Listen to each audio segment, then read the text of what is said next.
Good afternoon. Welcome. I'm John. I'm a bookseller at Literati bookstore in downtown Ann Arbor, Michigan.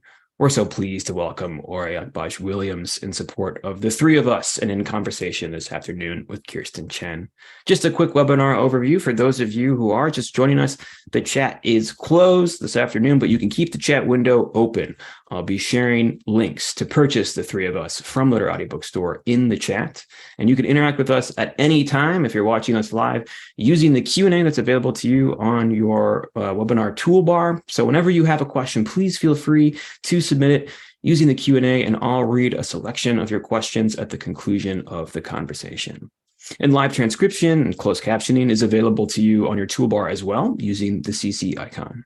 If you're watching us later on YouTube, there are always links to purchase books from Literati Bookstore in the description directly below me. You can also click on the typewriter icon at the bottom right corner of your screen there to subscribe to our channel and be kept up to date with all of our At Home with Literati events, which will continue through 2023 once they become available on our channel. And if you subscribe, you'll also get a hit in your inbox that a new event is available for you to watch. And if you want to shop for more books, you can do so at literatibookstore.com to have shipped to your home anywhere in the United States. And if you live in Southeast Michigan or the Ann Arbor area, of course, our doors are open to the public for in-store shopping. But most of all, we'd just like to thank you for your attendance this afternoon or this evening, or much later this evening or this morning, depending on where and when in the world you may be joining us from. But without further ado, I'll introduce today's author and our interlocutor. Ore Agbaje-Williams is a British-Nigerian writer and book editor from London. The Three of Us is her first novel. She'll be speaking with Kirstin Chen, the New York Times bestselling author of Counterfeit, Soy Sauce for Beginners, and Bury What We Cannot Take. Born and raised in Singapore, she currently lives in New York City. Please join me in welcoming Ore Agbaje-Williams and Kirstin Chen into your living rooms. Thank you, John. Thank you so much, John. And Ore, I'm so thrilled to be here with you. Most of you probably don't know this, but Ore was one of my editors on my last novel, Counterfeit, and I couldn't have published that book without you, Ore. And so it's so special to be here and to have this opportunity to talk about your brilliant novel. And so thank you so much for letting me be a part of it. Oh my gosh, thank you for doing this. It's so amazing to be able to reconnect with you in this way. It's incredible. So I'm really happy. So I think you'll start with a reading and then we'll have a conversation and take some questions. Forgive me if I read very quickly. I am told I speak very fast and I've had to practice reading slowly. So here goes. My sister once said she thought my friendship with Temi was unhealthy. She wasn't the first person to say it, but I found it funny regardless. She said that Temi controlled me, like she has this weird hold over you. I would say that to an extent, she does, like any friends have a hold on each other, like two people in any kind of relationship do. There is a known reliance, a shared understanding that without one, there cannot be the other in its fullest form. That hold was the very reason we became friends in the first place. It was our special bond, the thing that kept us together when girls in our school were falling out over shared boyfriends, when school friends lost touch after they went to different universities, or when one friend got married and the unmarried friend suddenly became invisible. The thing about Temi is that she knows me. She understands the way my mind works. She watched me interact with my parents for years. She knows how I am likely to react in certain situations, whether or not I will like a person within a few seconds of meeting them, knows how to convince me of something, and knows when I can't be convinced. She knew that I was desperate to escape the clutches of my parents by going to university in London and leaving home, but that I was too scared to say it out loud. So she intervened, lobbied my parents, and convinced them on the academic grounds so they so deeply respected. Similarly, I know her. I know when she is upset or angry, but doesn't want to say that she is, when she is stressed, but instead pretends that she is completely unbothered. I know Temi had opinions about whether my marriage would alter our friendship in an unchangeably negative way, but the opposite happened. My friendship with Temi became stronger after I got married. Now that I wasn't working and only had to answer to my parents quarterly, I found that I had so much more time and money to spend with and on her. She always orders the most expensive thing on the menu when she knows I'm paying using the card from the joint account I have with my husband, to which I contribute a grand total of nothing. I had new and unexpected stories to share with her, unfamiliar oddities from the uncharted waters of marriage we could laugh about or interrogate. That included what intimacy was like now that I was married, what waking up to the same person every day was like, what deciding on what to buy for the week was like, what passive-aggressive arguing after 3 glasses of expensive wine was like, what walking around IKEA for 6 hours was like without even stopping by the restaurant to eat meatballs because we have food at home. The day before my traditional, my mother took one of my hands lightly and shook it by the wrist as she gave me some advice that I can't say I've taken. Keep your husband happy with you, she said, then tilted her chin down into her chest and looked over her glasses at me. Mind your own. If you have any problems, keep them between yourself, she pokes me in the chest, and your husband. Don't just open your mouth and scatter your marital business to anyone. But Temi isn't just anyone. When I told her about how he always yawned exactly 3 times before he falls asleep, she threw her head back and laughed. When I told her about how he insists on holding my hand when we cross roads together, she pretended to put her fingers down her throat to make herself gag. Temi loves these stories, sharing in a kind of forbidden intimacy to which only she, myself, and my husband are privy, an intimacy that she should not be a part of, but one that, if anything, makes us closer. Oh, I love that you read that passage. I think you get such a good sense of the narrator's voice. She's so frank and self-aware, which I think is one of the funnest kinds of narrations to read. And then it's almost like a thesis statement for the entire book, because you get a sense of this kind of interwoven relationship that's at the heart of this. So maybe we could start kind of at the beginning of this. This is a domestic comedy. It's centered on a wife, her husband, her best friend. And as listeners could probably tell from that passage, the friend and the husband have a rather antagonistic relationship. So maybe you could talk about what inspired you to write this story. So it was a funny conversation I was having with my best friend, Grace, who the book is dedicated to.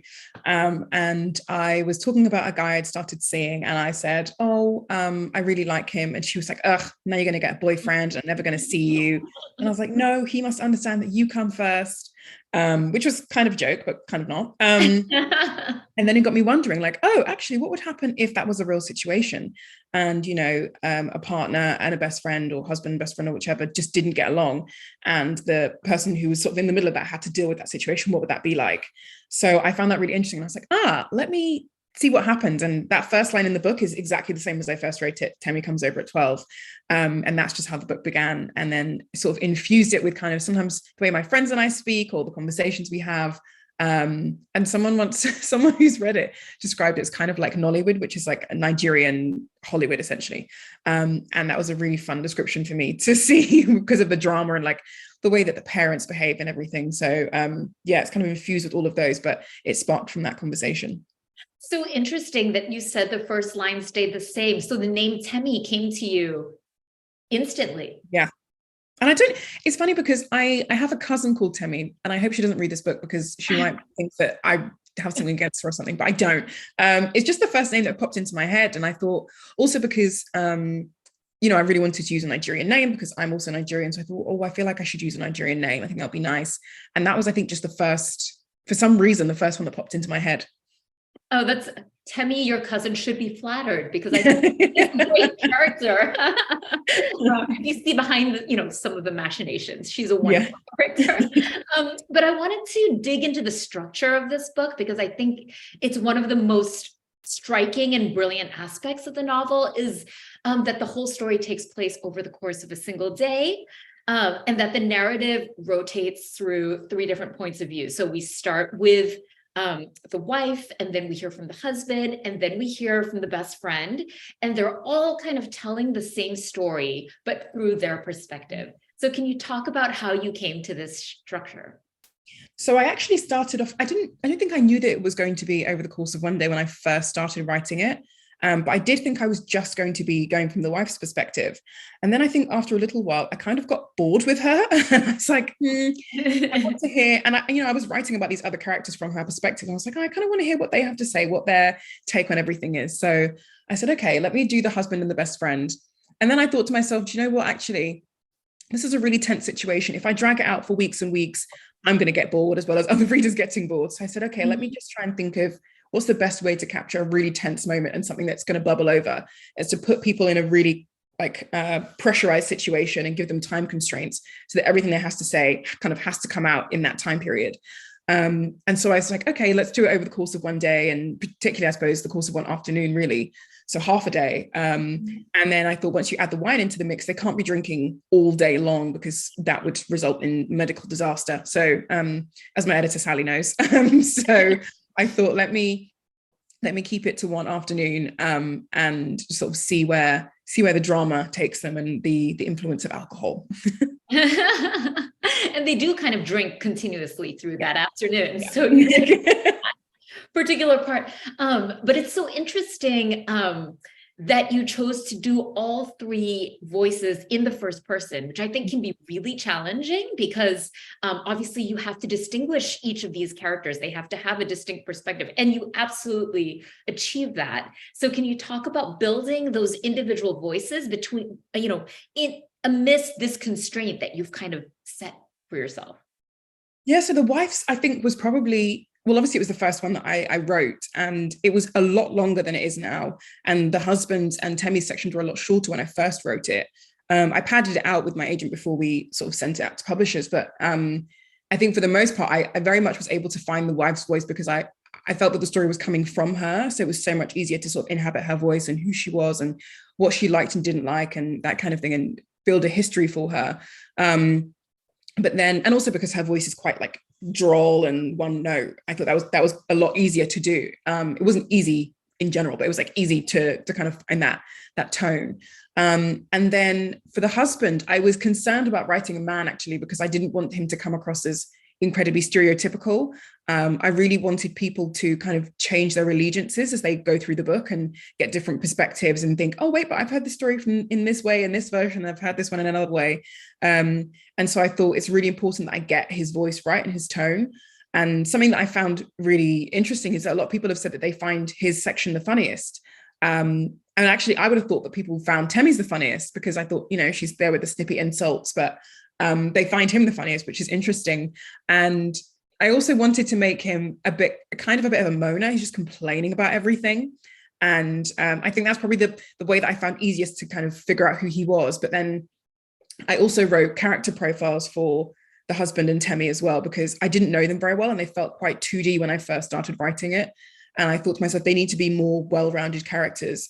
So actually in the profiles, there's a bit in the book for both Temi and the husband where they say, oh, I pictured our life like this. And that is actually what I pulled from the character profiles I wrote for each of them. And I thought, oh, this actually works really well in terms of thinking about who they are and characterizing them and their likes and dislikes. So that worked really, really well. Oh, yeah, that makes so much sense. I love what you say about wanting the reader to shift allegiances as they're reading, because I think you absolutely accomplished that. And it kept making me think like, nobody is the villain of their own story. Everybody is the hero. And so as the instant you change perspectives, each of these characters is the main character of their own life and has justifications for everything they're doing. And so I think it's one of the reasons this book was such a pleasure to read. Thank you. So let's talk about the character of the wife, because I thought of her as the heroine of the story, as the protagonist, even though obviously the other two characters are really important too. And I think she's such an interesting character. And you got at this in the passage that you read right at the beginning. But she's somebody who seems rather passive in relation to the other two characters. She mentions that as a child, she's controlled by her parents and they're very strict and they're quite demanding. And then when she gets to university, she wants to break free, but she really ends up kind of following Temi's lead. And Temi is kind of the I don't know, the type A, maybe the alpha in their friendship. And then finally in her marriage, in many ways, she submits to her husband's desires. She shapes her life around his a little bit. So can you talk about how you conceived of this character, and also why you wanted to write about someone like her? Well, there's two parts to it. There's one that my mother says I shouldn't say that I am. So I am a recovering people pleaser. So I thought it would be interesting to write about someone who just wants to keep everybody happy. and is doing so to her own detriment without really realizing it and thinking she's just getting the best of both worlds. And so I thought this person needs to kind of be a bit flat. There needs to be almost a bit of mischievousness in her position, because I think there's a passage where she says, sometimes I just like to wait and see what happens. Even though it gets uncomfortable, I kind of like to wait and see what happens. And I thought it would be interesting to see this sort of house of cards that she's built for herself, even though she thinks that this house of cards is made of brick, and see what happens when actually her inaction, or rather than her action, her inaction leads to that house of cards, someone pulling one card out and having it all sort of tumble down around her, or lose its bottom structure, so to speak. So I thought it would just be interesting to write someone who was like that, and who also didn't really have a personality per se. She was very much a mirror of the people around her and the people and of the life that she wanted. So for her husband, she's one person because that's who he wants her to be. And then for her best friend, she's a different person because that's who her friend wants her to be. And so there's never really any real indication of exactly who the wife is. And she never gives that away herself. And I thought that was a really, I think for some people that is the case. They get absorbed by the roles that they play rather than figuring out exactly who they are. And then when they're asked to decide, they have no idea what to do because they can't lose these roles because that's what they know and they don't really know anything else. Yeah, no, that's it. That it's really interesting to hear you describe her in this way, because she also has a kind of quiet fortitude. You know, she's not just a pushover. And I love the moments when her husband's kind of waiting for her to stand up for him, and she knows he's waiting for her, and she just sits there and like looks at her. You know, so she's not completely passive. She has this like it was such an interesting dynamic, because on the outside, yes, she kind of it's like she has a quieter personality, but there is some steel inside of her. And I think that's what makes her so alluring as a character. So I love that you kind of put that in there, even though on the surface you might define her as more passive. Yeah. I think she's very I would describe her as mischievous, because a lot of people who've had quite visceral reactions to the book have said, I'm either team husband or team Temmie. I did have one person say team wife to me the other day, and I kind of looked at them sideways. I was like, what do you mean team wife? It's like she doesn't need a team. But yeah, a lot of people are just kind of like, she needs to make up her mind, she needs to do this, I can't believe she's not standing up for him. And I found that really interesting, because I'm like, well, you know, she's trying to protect the best of both worlds, but she's doing it to her own detriment. What is the split? I'm curious. Team Temmie, the book just came out, but from people you've heard from. I would say it's 60-40 husband to Temmie. The people who hate Temmie and therefore on the, because there are people who say they hate Temmie, but they don't necessarily say they're team husband, but I kind of think they are by virtue of hating Temmie so much. It's not even that they like the husband. They're just like, she is terrible. I can't believe her. And then the people who love her really love her, like are diehard fans of her. And someone said to me the other day that there's a bit in the book where she says that children sort of suck the life out of you, and that's why she doesn't want kids. And so they said, when I saw that, I highlighted it and I put it on my Facebook story, because this is exactly how I feel. And I thought that was so funny. That's funny. So the people that like Temmie like her because she voices their like secret, like worst instincts. Yeah, exactly. I mean, I found Temmie to be a fabulous. I mean, I didn't think about which team I was on, but from a writer perspective, I thought Temmie was a fantastic character, just a fantastic character. And I hope you had as much fun writing her as I did reading her. And it leads me actually into the next question that I had, which is that even though the wife is the protagonist or the heroine of the story, Temmie actually gets the last word. You know, she's the last perspective, and we all know that readers often, you know, the ending really matters, because that's kind of what sticks in readers' minds. That's kind of what they take away from the book. And so you gave Temmie the last word. And I don't want to give any spoilers to anyone who hasn't read the book, but did you know that Temmie would have the last word? Was that intentional? I mean, you pull off a really kind of sharp little twist at the end.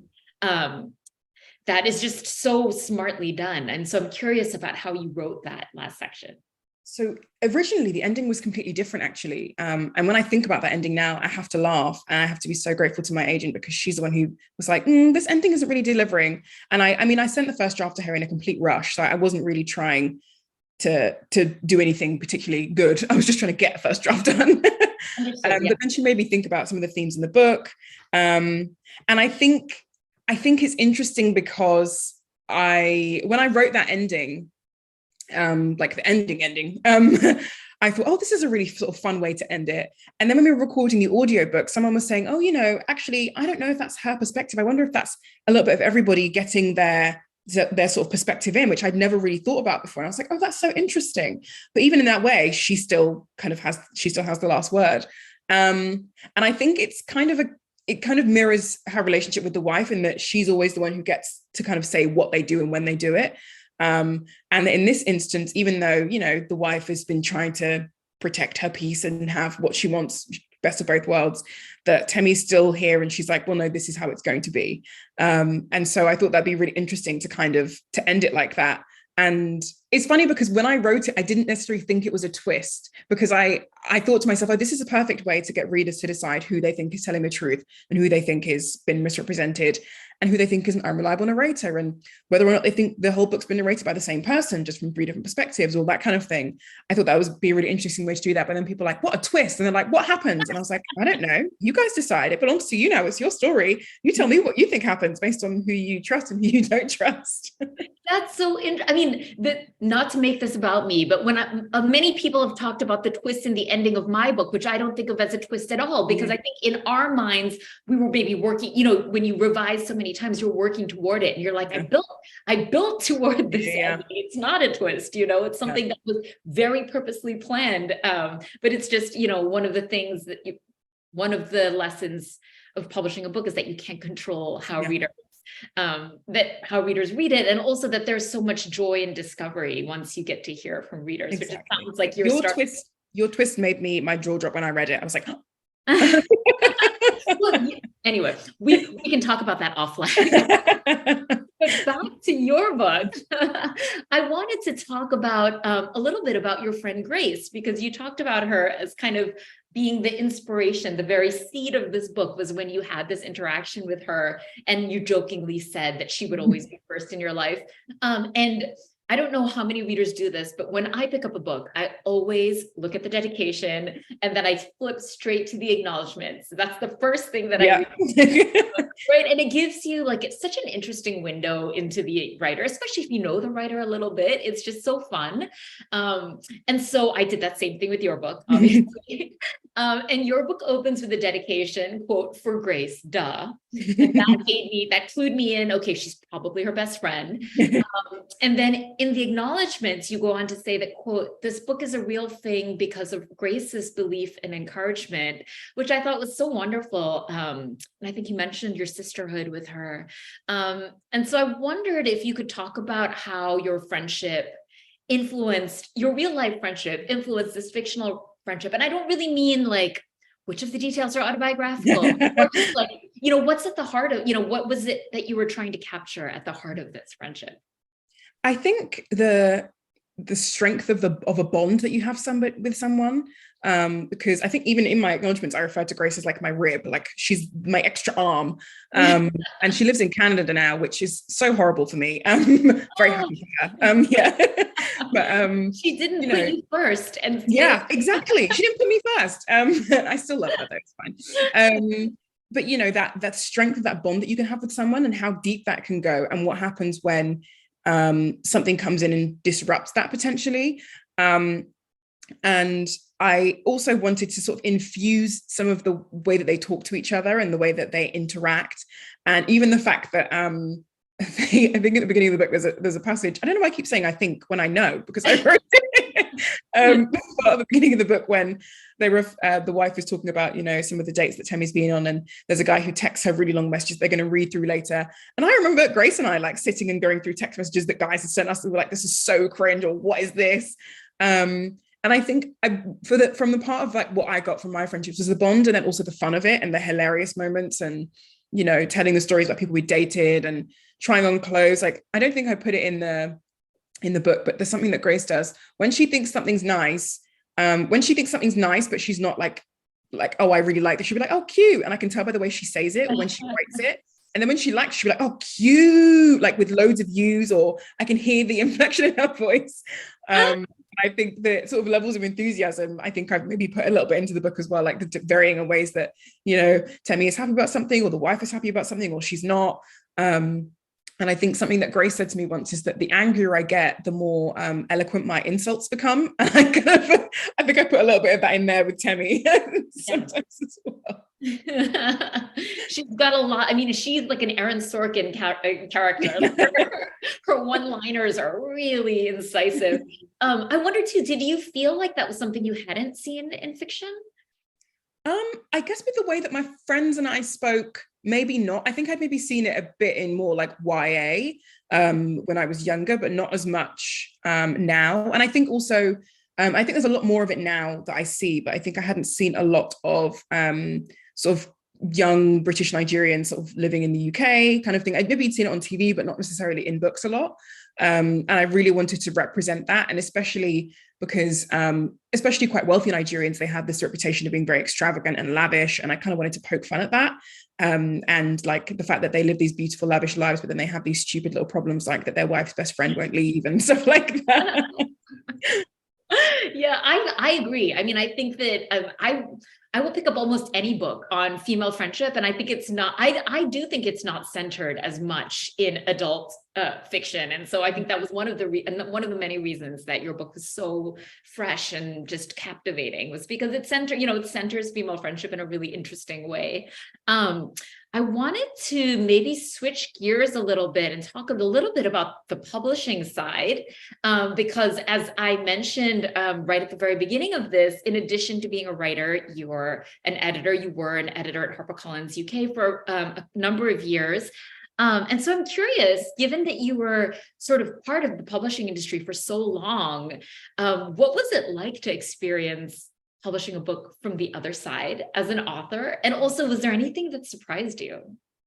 I think the thing that surprised me is just the response, and also, I guess how much people have liked it. That's not to say that I thought it was a terrible book or anything, but you know, you write something and your agent says, yeah, I love this. And you're kind of like, yeah, you said that to everybody, I'm sure. And I believe them.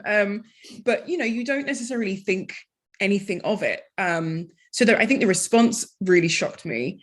And then also, I think what's been incredible is just to see and then know how much work has gone into the publishing of the book. And I know that months and months and months ago, I did an event with booksellers and libraries, and that was amazing. And I did it with Sally, actually, and my editor. And I just, I know that there's so much that goes into publishing a book, and they have the meetings, and they have the meetings about the meetings, and they have the emails about the meetings about the meetings. And, you know, it's a lot of the time, it's supposed to be a 9-to-5 job, but a lot of the time it's a very much out of hours job, and you edit out of hours and you answer emails. And actually, last week when I had my UK launch, my UK editor, she said that she often gets emails from me. Whenever she emails me past 5:30, I will reply and ask her why she's working. Oh. Because I'm like, you shouldn't be working right now because you're working for free, and that's not good. And I said, get off your emails. You can reply tomorrow.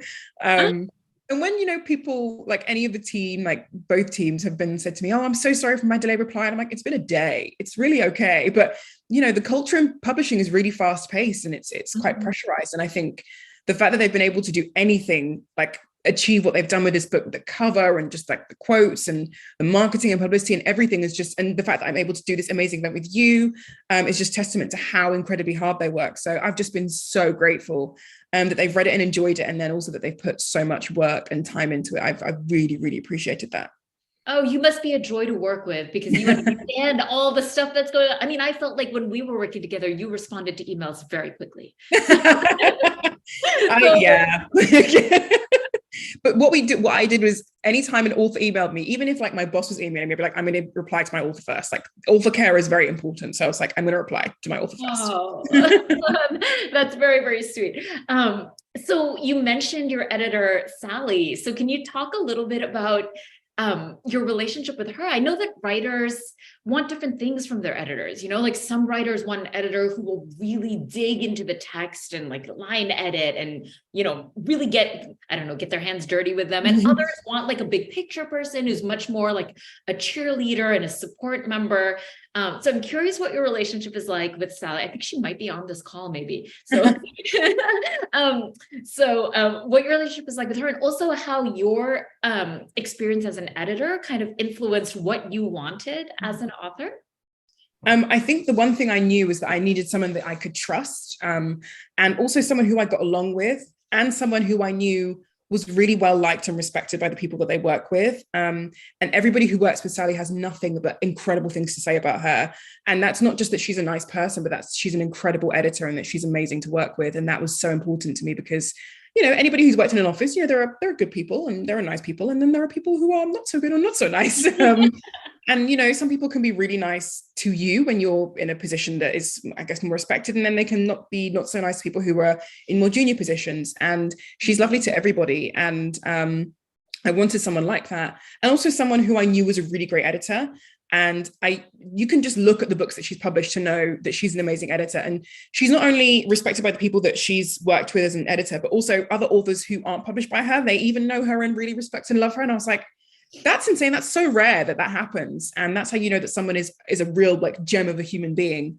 And I also needed someone who was not going to just be nice to me all the time and just say like, oh, wow, this is great. I don't need to do anything to it. Like she's a real editor. She knows when things are right. She knows when things are wrong. And she's not going to pull her punches when she says, you know, I don't quite like this or I don't quite like this.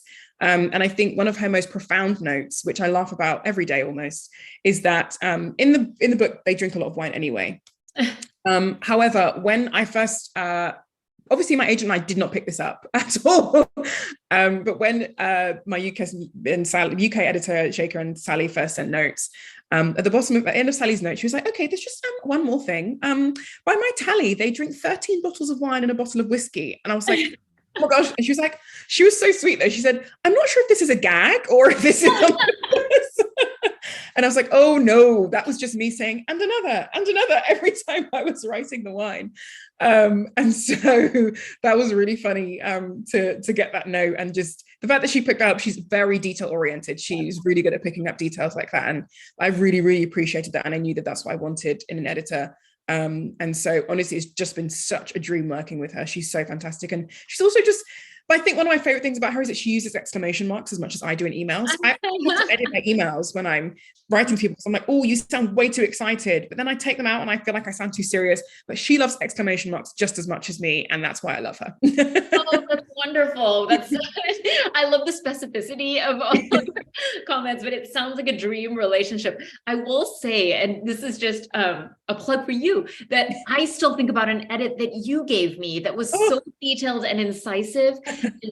Sorry for this brief digression, but you said something about the way that Winnie presses people's hands and I remember when I got that edit, Ore, I thought to myself, is she a writer? Because it was such a specific writerly comment. And then I didn't know at the time that you were working on a novel. Oh, you are. So that is an edit that I think of all the time because I ended up making that one of like the character's signature gestures. Anyway,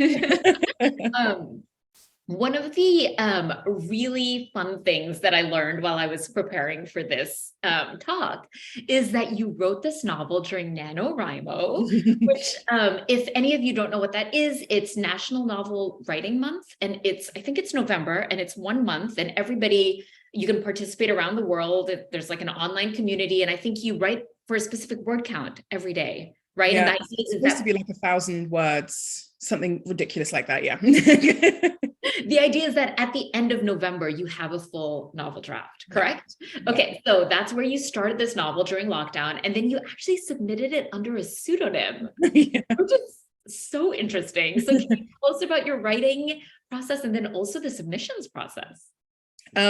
My writing process started obviously after that conversation, but before that conversation, I had a conversation with my agent, and I had cycled through a number of ideas over the period of lockdown. And at one point, I was furloughed, so I'd been writing some stuff then.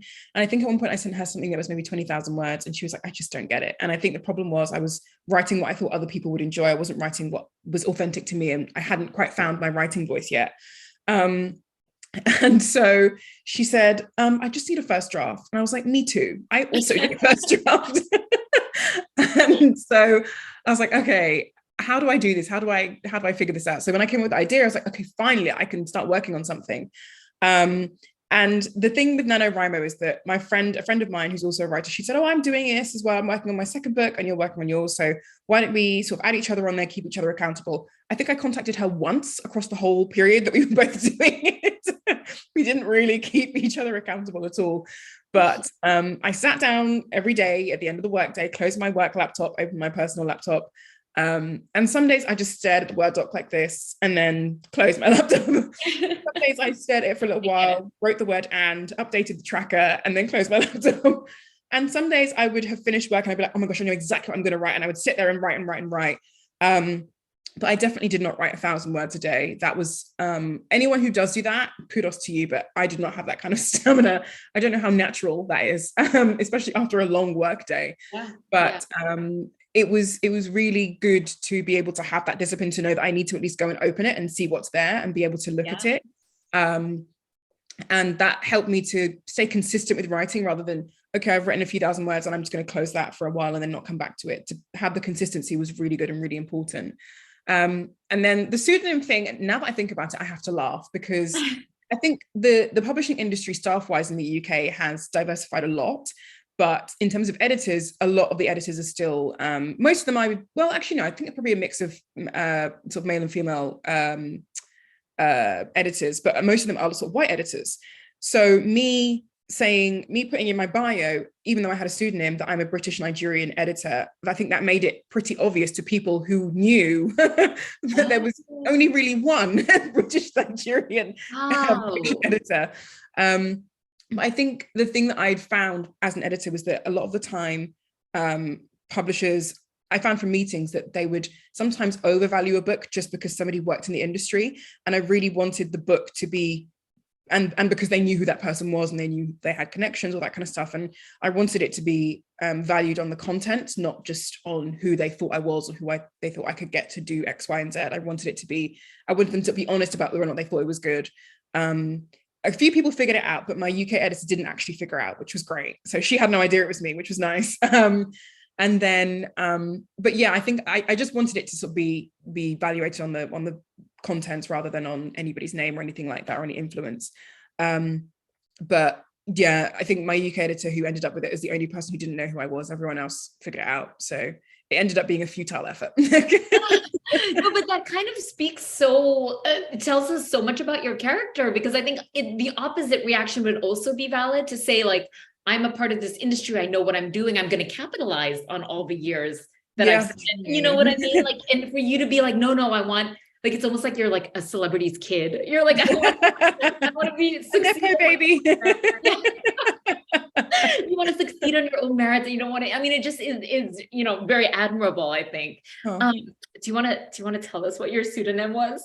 Oh yeah, so it was Anike Idowu, which is my dad's mum's first name and my mum's maiden name. So it was a mixture of my grandmother's two names put together. Oh, that's lovely. Did you ever consider publishing under the pseudonym, or you were?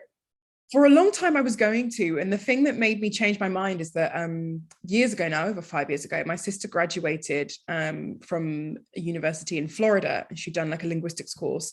And my mum went over for the graduation. I wasn't able to make it because I was working, and my dad wasn't able to make it because he was working as well. But my mum took a video, and in our family chat, my dad said, "I was so proud to hear them calling your name." And I was like, oh, I guess it would be nice if, the family name, and I love my name, but, I just thought it would be nice to have kind of separate identity. And at that point I hadn't planned to necessarily publishing. So I thought to myself, I'm just going to leave it as that name. But when he said that, I was like, oh, actually, it would be nice if it was my name. And so that he could go into a bookstore and see our family name on the book. And that would make him very proud, which I think he really likes. No, that makes total sense. I'm sure your parents are very proud. I hope your parents are very proud.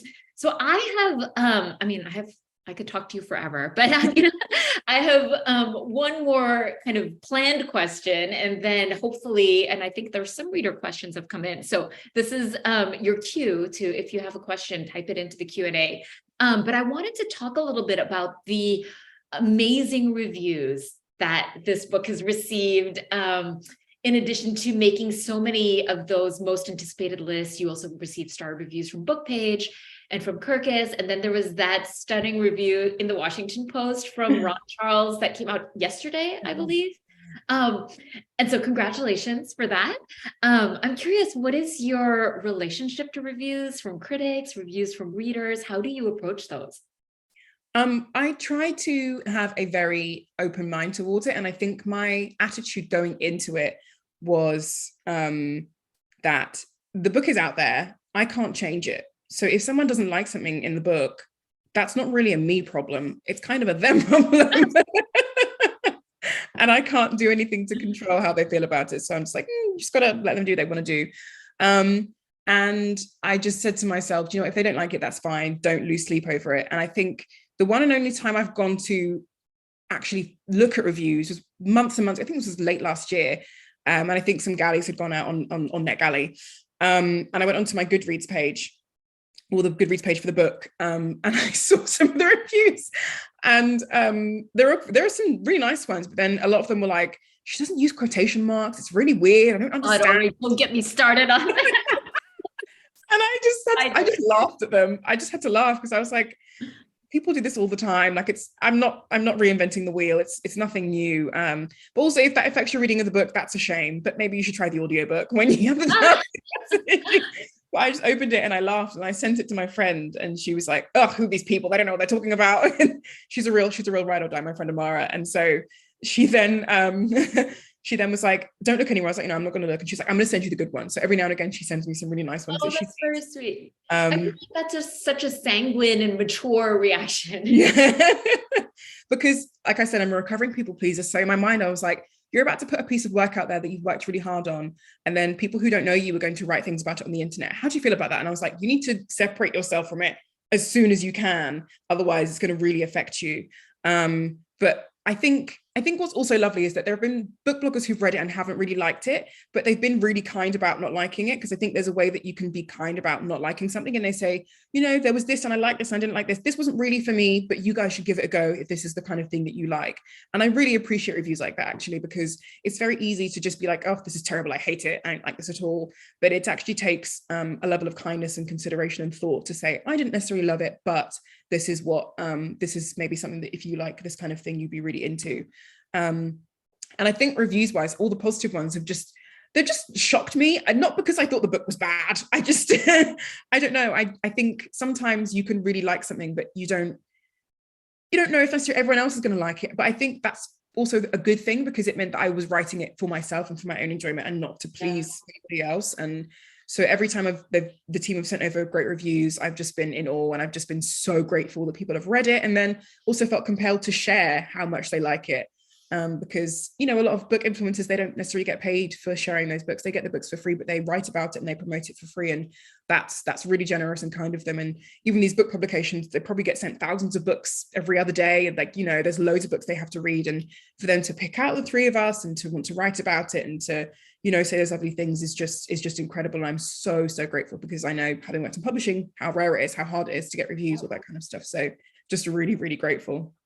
Yeah, I would say your recovery for being a people pleaser is quite far along. You have an attitude like that. So I think that's amazing. I think you're absolutely right. I mean, I think the lesson that not every book is for every person is a good, what you were saying about readers who say, this is not for me, but it might be for you, if you told me from the outset, I wouldn't want to write a book. I'm not trying to write like a lowest common denominator book, right? Like that was never what the project was. And so I think it's a really good reminder that, people may not like the book because maybe the book isn't for you, it wasn't written for you. So, well, anyway, congratulations on the wonderful reviews. I think that's the takeaway.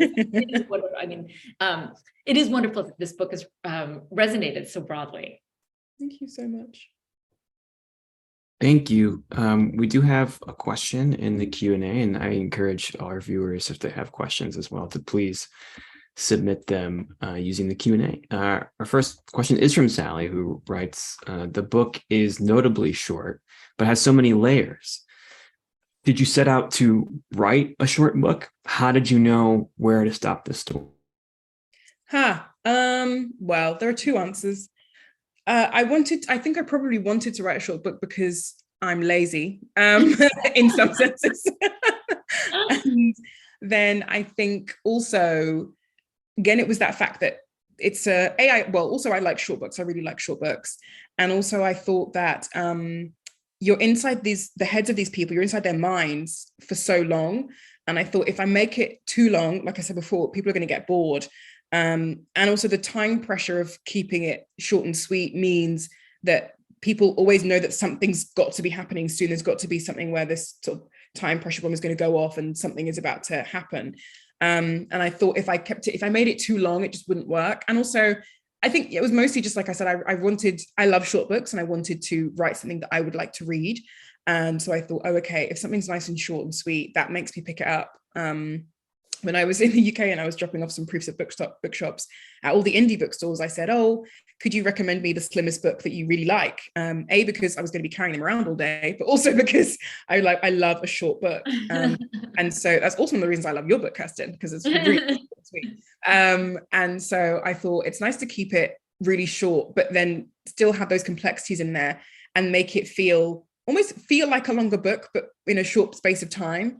That it almost feels like you really have spent the afternoon with them, maybe based on how long it takes you to read it or whatever. And that by the time you get to the end of it, you're like, oh my gosh, that was the end of that now. Like the evening is over, I can calm down. I can go and get a glass of wine and recover from what I've just read. But yeah, I love a short book and I love keeping things sort of short and sweet. And I also hope that the length and the package, which is the way that the US have packaged, it looks so good there. Makes it like stand out to me. If I'm in a bookshop, I want to pick up something quicker. I'm in the airport, I'm like, shortest read, I'll take that. Yeah, I have a related question to that actually, which is, given that everything happens in such a compressed time period, how much, I don't want to give any spoilers, how much did you think about what's going to happen after the last page? What happens the next day? Yeah, I didn't at all. And people keep asking me, they're like, what happens? And I said, I don't know, you have to decide. And one of my friends who's also a writer, he was like, that's a cop out, you writers are lazy. And I was like, it's like a little bit, yeah. But I was just like, yeah, I think I just like leaving up to the reader. I think I said this a lot, I might have even said this to you in edits, although I feel like I probably didn't because your writing was so tight, but I love leave some gaps, let the readers read between the lines, let them find the nuance that they want to find, and let them do have their own inferences. Don't give away everything so that they sort of figure out their own mystery and they can answer some questions for themselves. Someone did ask me, do they stay together? Do they split up? And someone said, I think that they stay together, but I think that she's not friends with Temmie anymore. And I was like, really? You think so? But then someone also says something the other way around. So I'm like, really? You think so? So I'm leading everybody on. It's also, I think one of the really fun things about this book is, that this happens over and over again. Like, this isn't the only time that they've been in this, like they have these same arguments, like they're telling the same jokes, they're doing the same, like, poking at each other. And so there's like a cyclical quality to it too.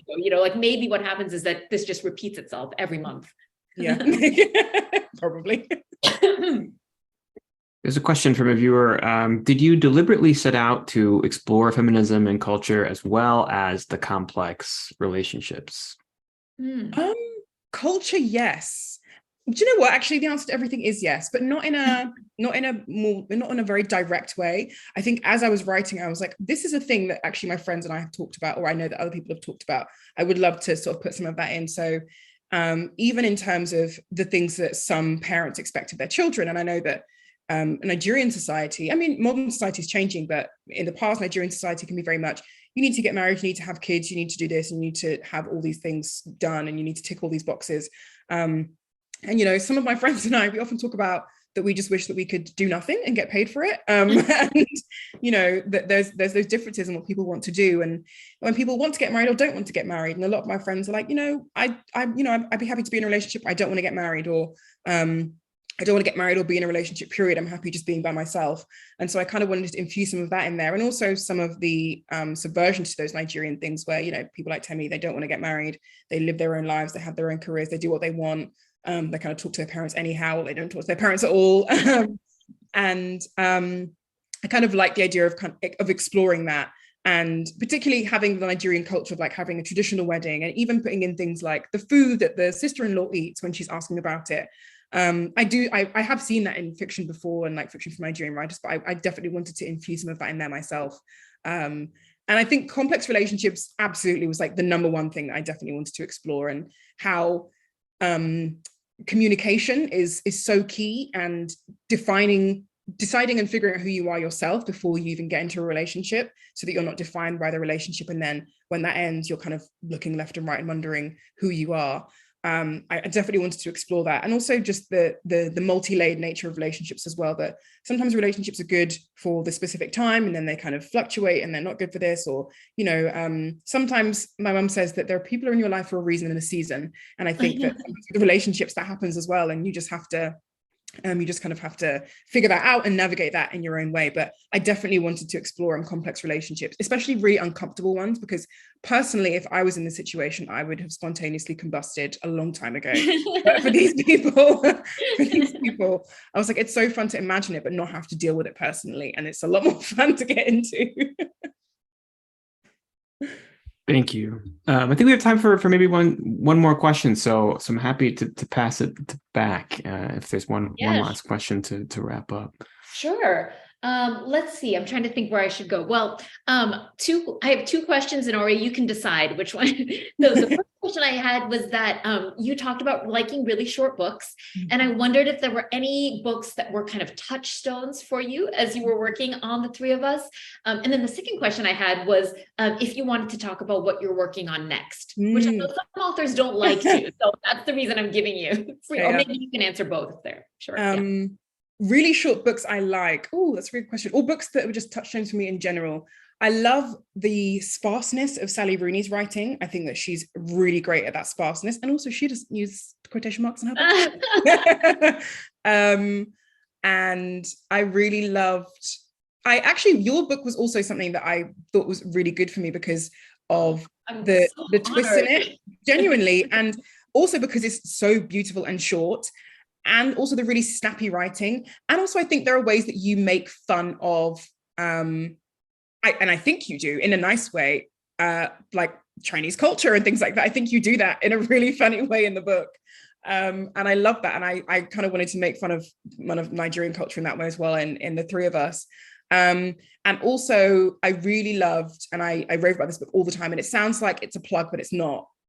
Such a Fun Age, which is actually literally right there. And I think Kylie's writing is like amazing. I think she's hilarious. And I remember reading that book and thinking, I'm so uncomfortable reading the way that Alex is relating to Amira and the way that she's behaving. It's like I got secondhand embarrassment from it. And I was like, it's so good that you're making me so uncomfortable, but I still want to read and find out what happens. And I raced through that book in one night, because I remember my colleague was trying to acquire it actually, and she's like, oh, can you read this? I want to know what you think. And I came back and I was like, you need to buy it right now. Right now. Yeah. And I just loved that I felt so uncomfortable, and that she was also dealing with rich, messy people. And that's like my whole brand. I feel like that's our brand. Those are the best books. Yeah. So good. So I was like, I really love writing when people write about like rich, messy people. And I think this is perfect. This is exactly what this is. People living their perfect little lives, and then something comes in and disrupts it, and they're trying to keep it all together.